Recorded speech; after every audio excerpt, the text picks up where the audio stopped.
तो last episode में हम लोगों ने देखा था कि जू यिन जैसे ही यू लाओ को मारने वाली होती है, इतने में अचानक वहाँ पर क्यांसी आ जाता है जो कि अब एक डीमन एंसेस्टर में ट्रांसफॉर्म हो चुका था।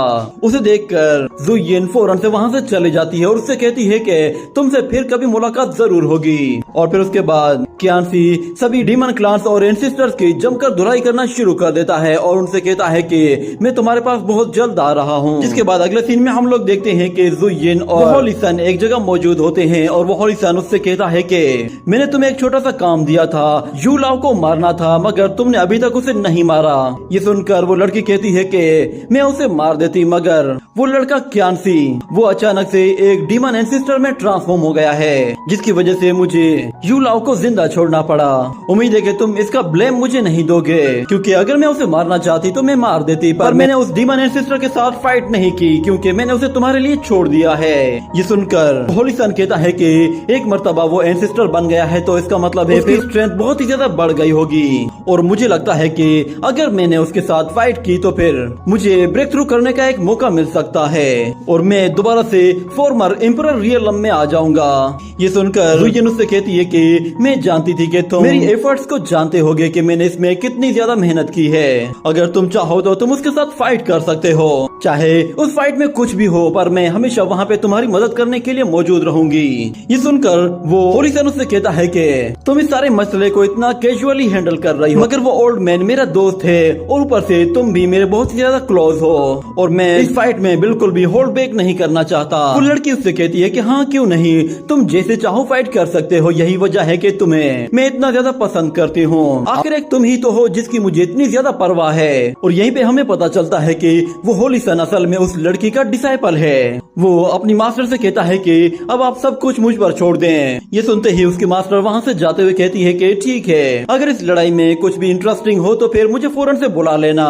मगर जाते जाते अचानक से वो रुक जाती है और कहती है कि बाय द वे डिसाइपल, जरा मुझे ये तो बताओ कि कहीं तुम मुझसे कुछ चीज छुपा तो नहीं रहे। और होली सन इस पर उसे कोई जवाब दे पाता।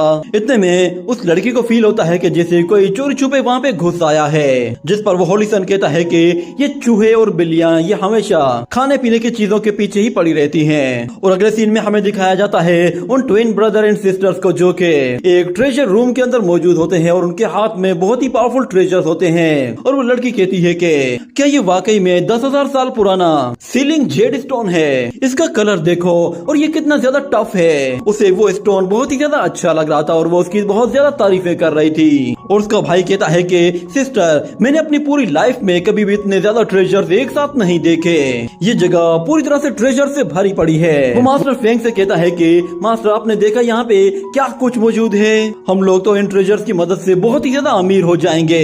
पर एल्डर फेंग उससे कहता है कि मैंने तुम्हें एक चीज सिखाई है कि मुझे सिर्फ और सिर्फ दो, वो भी टॉप क्वालिटी के ही ट्रेजर्स पसंद आते हैं। मुझे ज्यादातर ट्रेजर्स की तारीफें करना ज्यादा पसंद नहीं है और तुम्हारे पास जो ट्रेजर्स हैं ये इतने भी खास नहीं है, इसलिए इनकी इतनी ज्यादा तारीफें करना बंद करो। तुम लोग जरा अपने मास्टर से क्यों नहीं सीखते कि सही ट्रेजर्स को कैसे चूज किया जाता है। मगर फिर एल्डर शेन उसका मजाक उड़ाते हुए कहता है कि तुम्हारे मास्टर का टेस्ट भी बिल्कुल तुम्हारी तरह बेकार है, उसे असली ट्रेजर की पहचान बिल्कुल भी नहीं। मैंने यहाँ मौजूद हर एक ट्रेजर को अच्छे तरीके से देखा हुआ है, क्योंकि मैं जब से मास्टर जू को फॉलो कर रहा था उस वक्त मैंने हर एक ट्रेजर को अच्छे तरीके से देखा था। इतने में वहाँ पर उसे एक पेंटिंग दिखाई देती है जो कि मास्टर जू की होती है। उस पेंटिंग को देखते ही एल्डर शेन फौरन से उसे उतार लेता है और कहता है कि ये तो मास्टर की एक रियल पेंटिंग है। मगर ये बात समझ में नहीं आ रही कि इमोर्टल मास्टर की पेंटिंग यहाँ पर कैसे आ गई। इतने में वो होली सन और जू यिन भी वहाँ पे आ जाते हैं और आते साथ ही एल्डर शेन से कहते हैं कि तुम लोगों को कोई भी ट्रेजर चाहिए तो तुम लोग यहाँ से ले सकते हो, मगर इस पेंटिंग को तुम लोग नहीं ले जा सकते, इसे तुम लोग फौरन से वापस कर दो, क्योंकि मैं अभी भी इसे ही फॉलो करता हूँ। और जू यिन उन लोगों से कहती है कि चलो भी अब छोटे चूहों वो चीज हमारे हवाले कर दो। मगर फिर एल्डर शेन उन लोगों से कहता है कि आखिर तुम लोगों का टियानलान सेक्ट के साथ क्या कनेक्शन है, क्योंकि ये मास्टर जू टियानलान सेक्ट का मास्टर है और मैं अपने मास्टर को बहुत ही लंबे टाइम से फॉलो कर रहा हूँ और मैंने तुम्हारे जैसे जूनियर के बारे में कभी भी नहीं सुना। मगर वो होली सन कहता है कि ये पेंटिंग मेरे लिए बहुत ही ज्यादा खास है। मगर एल्डर शेन कहता है आखिर इस सब का मतलब क्या है, जिस पर वो होली सन उसे बताता है कि माफ करना, मैं तुम्हें यहाँ वहाँ की बातें बता रहा हूँ, चलो मैं तुम्हें डायरेक्टली अपना इंट्रोडक्शन करा देता हूँ। मैं असल में टियानलान सेक्ट का लॉर्ड हूँ। ये सुनकर एल्डर शेन को गुस्सा आ जाता है और वो कहता कहता है कि तुम्हारी इतनी हिम्मत। ये कहते ही वो उस पर अपने एनर्जी पाल्म अटैक के साथ एक जोरदार हमला कर देता है, जिसे रोकने के लिए जुयिन उसके सामने आ जाती है और आकर एल्डर चेन से कहती है कि ओल्ड मैन, तुम्हारा ये बिहेवियर तुम्हें और भी ज्यादा ओल्ड बना देगा। और दूसरी तरफ एल्डर फेंग भी उस पर हमला करने के लिए आता है, तो वो उन दोनों अटैक्स को आराम से रोक लेती है, जिस पर एल्डर फेंग भी हैरान हो जाता है और वो कहता है कि आखिर ऐसा कैसे हो सकता है, इसके पास एक प्रोफाउंड स्पिरिट है। जिस पर जुयिन उन लोगों को बताती है कि शायद तुम लोगों ने कभी गोड ट्री के बारे में नहीं सुना होगा।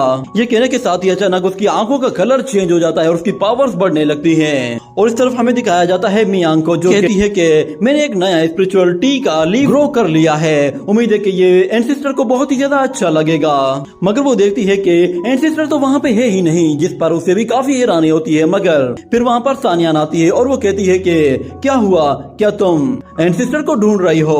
वो तो कब का फोर्थ रियलम माउंटेन एंड सी में गए हुए हैं। ये सुनकर मियांग को काफी हैरानी होती है, मगर मियांग उसे बताती है कि असल में कुछ दिन पहले मैंने ही एंसेस्टर को उस फोर्थ रियलम के गेट के बारे में बताया था। मेरे एक डीमन ट्राइब ने इन्वेस्टिगेशन करके उस वॉल का पता लगाया था, जो कि फोर्थ रियलम और फिफ्थ रियलम को कनेक्ट करती है। मगर उस वॉल में मौजूद एक फॉर्मेशन है जो कि बहुत ही ज्यादा खतरनाक है, उसे क्रॉस कर पाना इतना आसान नहीं, कहीं एंसेस्टर को उससे कोई चोट न लग जाए।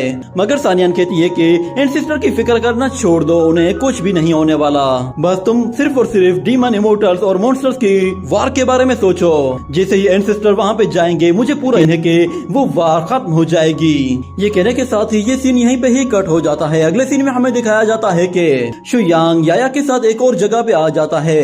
उन लोगों के सामने एक दीवार होती है, जिस पर याया कहता है कि मास्टर, आपको क्या लगता है कि हम लोग वॉल से होकर दूसरे रियलम में जा सकते हैं? ये कहने के बाद वो जैसे ही उस वॉल को टच करता है, तो अचानक वहाँ पर एक बहुत ही पावरफुल फॉर्मेशन एक्टिवेट हो जाती है और उससे बहुत ही पावरफुल एनर्जीज निकलना शुरू हो जाती है, जिस पर याया डर के मारे वापस से पीछे चला जाता है और वो मास्टर को बताता है कि इस फॉर्मेशन का अटैक तो एक किंग लेवल का अटैक है। ऐसा लग रहा है कि जैसे इसे इमोर्टल्स और डीमंस ने एक साथ मिलकर बनाया हो। मगर आखिर उन लोगों ने ये फॉर्मेशन इस दीवार में बना ही क्यों है? आखिर फोर्थ और फाइव रियलम में ऐसा क्या है? तो शुयांग उससे कहता है कि चलो चलकर देखते हैं। ये कहने के बाद वो लोग उस फॉर्मेशन की तरफ आगे बढ़ते हैं और शुयांग अपना पैर जोर से जमीन पे मारता है, जिससे एक जोरदार ऑरा रिलीज होता है और हमें दिखाया जाता है कि वो फॉर्मेशन शुयांग के ऑरा की वजह से आहिस्ता आहिस्ता टूटकर पूरी तरह से खत्म हो जाती है और उसके अंदर से एक और पोर्टल एक्टिवेट हो जाता है, जो कि शुयांग और याया को अपने अंदर खींच लेता है। और फिर अगले सीन में हमें दिखाया जाता है कि वो लोग टेलीपोर्ट होकर एक और डिजर्ट में आ जाते हैं, जहाँ पे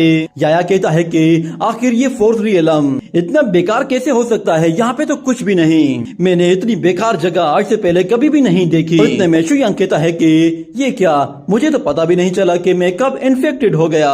उसकी एक फिंगर हल्की सी ब्लैक हो गई थी, जिस पर वो कहता है कि ये तो काफी इंटरेस्टिंग है। ये कहते ही वो अपनी बॉडी से एक जोरदार एनर्जी रिलीज करता है, जिससे उसका वो इन्फेक्शन तो खत्म हो जाता है और उसके साथ साथ वो खुद को दोबारा से इन्फेक्ट होने से भी बचा लेता है। मगर फिर दूसरी तरफ हम लोग देखते हैं कि याया को अचानक से बहुत ही ज्यादा वीकनेस फील होने लगती है और वो कहता है कि ये मेरे साथ क्या हो रहा है? मुझे ऐसा लग रहा है कि जैसे मेरी बॉडी वो इस जगह के लिए बिल्कुल भी सूटेबल नहीं है। मैं यहाँ पे बहुत ही ज्यादा अनकंफर्टेबल फील कर रहा हूँ। ऐसा लग रहा है कि जैसे मेरी बॉडी में अब जरा भी एनर्जी नहीं बची।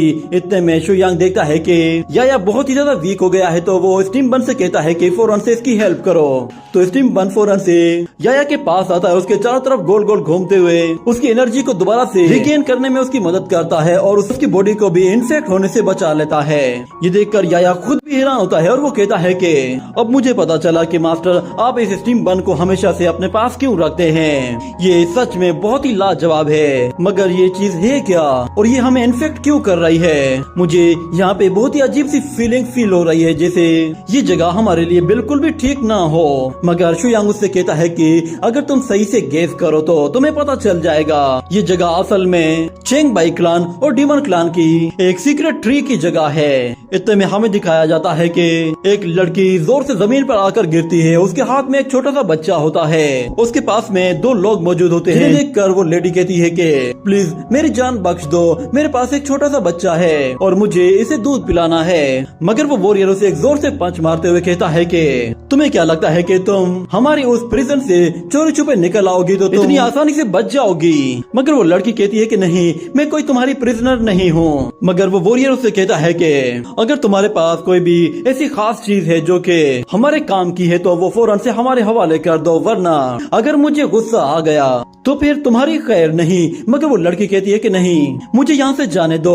मगर वो लोग कहते हैं कि नहीं, यहाँ से जाने का तो कोई ऑप्शन है ही नहीं। ये कहते हुए वो उसे जोर से लात मारता है। मगर हम देखते हैं कि इतना कुछ होने के बावजूद भी वो छोटा सा बच्चा बिल्कुल शांत होता है और वो वॉरियर कहता है कि अगर वो ट्रेजर तुम मेरे हवाले नहीं करती तो फिर मैं तुम्हारे इस बच्चे को ही निगल जाऊंगा, जिसके बाद फिर तुम मुझे ब्लेम मत करना। ये सुनकर वो लड़की बहुत ज्यादा डर जाती है और कहती है कि नहीं, मेरे बच्चे को हर्ट मत करना। जिस पर वो दोनों कहते हैं कि ठीक है, तो फिर जो चीज हमें चाहिए वो हमें दे दो। ये कहते ही वो लोग उससे उसका बच्चा फौरन से छीन लेते हैं और एक जोरदार लात मारकर उसे भी उठाकर दूर फेंक देते हैं। और हमें दिखाया जाता है कि इतने में शुयांग और याया वो दोनों भी वहाँ पे आ जाते हैं। और याया कहता है कि हम लोग जहाँ भी जाते हैं हमेशा हमें यही देखने को मिलता है कि ताकतवर ही कमजोर को मारने की कोशिश करता रहता है। कितनी शर्म की बात है। ये सुनकर वो दोनों ही वॉरियर याया से कहते हैं कि तुम अपने काम से काम रखो, हमारे मामले में टांग अड़ाने की कोई जरूरत नहीं, क्योंकि अगर तुम टांग अड़ाओगे तो इसके लिए तुम लोग पछताओगे। ये कहते ही वो शुयांग पे हमला करने के लिए जैसे उसके करीब आता है तो अचानक से शुयांग अपना ऑरा रिलीज करता है, जिसकी वजह से वो वॉरियर हवा में ही एक जगह फंस जाता है। और फिर शुयांग उस पर एक के बाद एक इतने अटैक्स करता है कि उस वॉरियर की पूरी बॉडी हवा में ही इरेज हो जाती है। हमें दिखाया जाता है कि शुयांग अपनी डिमोनिक पावर्स का इस्तेमाल कर रहा था, जो कि बहुत ही ज्यादा खतरनाक थी।